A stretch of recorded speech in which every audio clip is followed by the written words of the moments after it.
this started out as an experiment to give fruit to bees, and it ended up fruit to flies and ants. So I moved it out to my little pond and to keep the ants off of it, and it became a frog feeder. So I'm like, okay, this is kind of cool. I can do this. And so I put a little buffet out, and it didn't take long for the frog to figure out that the flies were going to come, and he would sit there and eat his breakfast. And I was totally enthralled with this until the bee showed up. And I'm thinking, okay, so no way that frog eats a bee. We need bees. There are pollinators. No way. They have stingers. He's not going to eat that bee, and he ate the bee, shamelessly.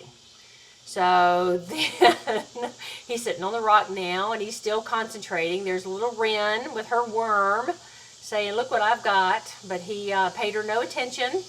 He's still concentrating on those flies. Sometimes he gets the flies, and sometimes he doesn't. And then the hornet shows up, and I'm like, all right, no way he gets that hornet. And yes, you guessed it, he got the hornet. I couldn't believe it. So, and what's cool, watch this. It's like he spits it out, and then he re-eats it. So he's playing with his food just like a cat does.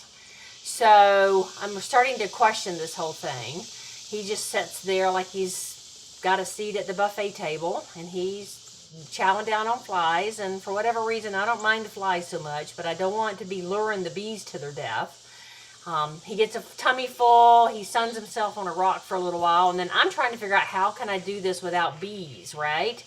So I come home from work tonight, and I use mealworms. And here's a mealworm right there. Look at him moving. Here, kitty, kitty, kitty, kitty. That's what he's doing. He's calling that frog in, and the frog figures it out fairly quickly. This is a different one from this morning. This is a smaller frog.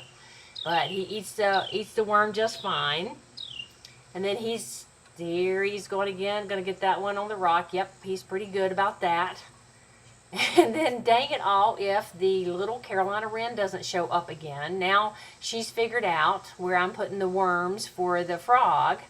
And I think this is an immature, because if you look at it, it looks pretty scruffy looking. So I don't think it's gotten all of its adult feathering in. And she's looking at those in the top right. Those are in the water. A frog eventually comes and eats them.